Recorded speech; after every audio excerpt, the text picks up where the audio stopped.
Guys, welcome back to another Brokosi's YouTube video. Today we got our week 5 starts and sits for fantasy football. And before we get into it, we are giving away so much free matchup winning advice on Chalkboard. On there, we have our full positional rankings, tight end, QB, wide receiver, and running back. We got trade targets, waiver wire targets. There's open chats with over 4,500 of you guys in this chat. Also, you can DM us your questions directly. If you want to join, completely free. It's the first link in the description. Go check out our Chalkboard. And our first start of the week is Chris Godwin.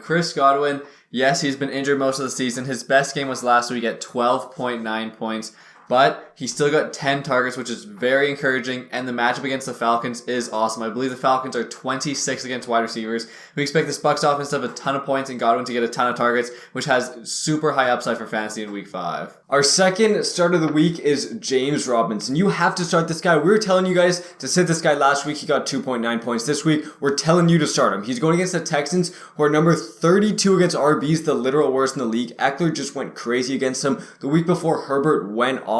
James Robinson did play less than 50% of snaps, but we expect the Jaguars to be up in this game. They're going to be running the ball a ton, and before last week, Robinson was averaging, he was at elite RB1. We're not saying he's at elite RB1, but he was averaging 18.7 points per game. This week, we like him to get back in that very high scoring column. We love him against the Texans. Our third start of the week is Ramondre Stevenson. Ramondre Stevenson, last 2 games been pretty good. 20 points and 13 points, and he's playing over 50% of the snaps in each of the last 3 games. Also, he is looking like he has PPR upside. Last 2 games, 5 targets in each game, 4 catches in each game. He's been looking pretty good, and the matchup against the Lions, they are 31st against running backs. The matchup is awesome. And our next start of the week is kind of a sleeper start. It's Raheem Mostert. I don't think people are realizing how much Mostert is taking over this backfield. Last week, he played 72% of snaps, and this week he has an amazing matchup against the Jets. Just look what Chubb did to the Jets in week 2. He went crazy against them. Also, with Teddy coming in, if the Dolphins are up in this game, they're going to be running the ball a ton. Mostert's that clear RB1. Running-wise, Edmonds might get more catches, but rushing attempts, for sure going to Mostert. We like him as a sleeper start. And our last start of the week is Terry McLaurin.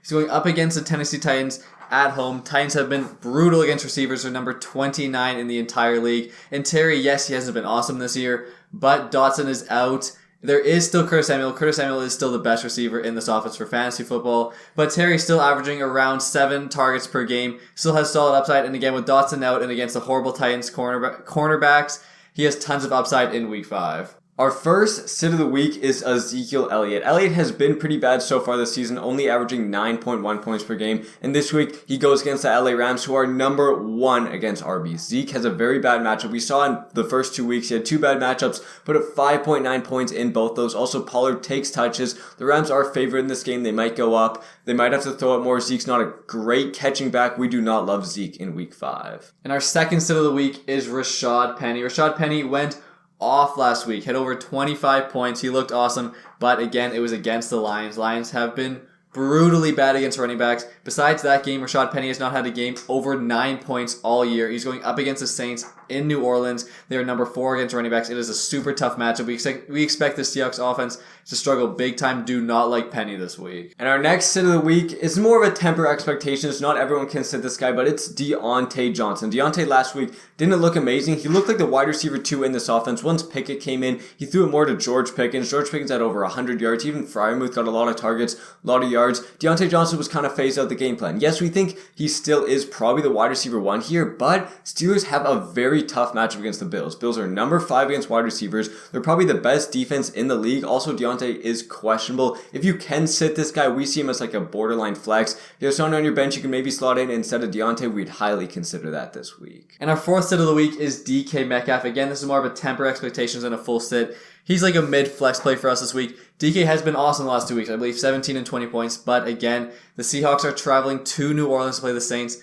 Super good defense, and he's going to have to play against Lattimore. Would much prefer Lockett this week. We think it's going to be a tough matchup for DK, and we think the Seahawks offense is just going to struggle in general. And our last hit of the week is Jamal Williams. We were telling you guys to start Jamal last week, and he did great against Seattle, but this week it's a way tougher matchup. New England is number 6 against RBs. We expect the Lions to go down in this game. Maybe you have to throw it more, and Jamal is nothing close to a bell cow. He only played 50% of snaps. That's not a ton at all. He has some PPR upside, but not crazy amount. If you could, we consider sitting Jamal Williams. And guys, thank you so much for watching the video. Again, hit the like and the subscribe. If you want to join our free group chat called Chalkboard, it's the first link in the description. Again, it's completely free to join. Thank you guys for watching. See you guys next time.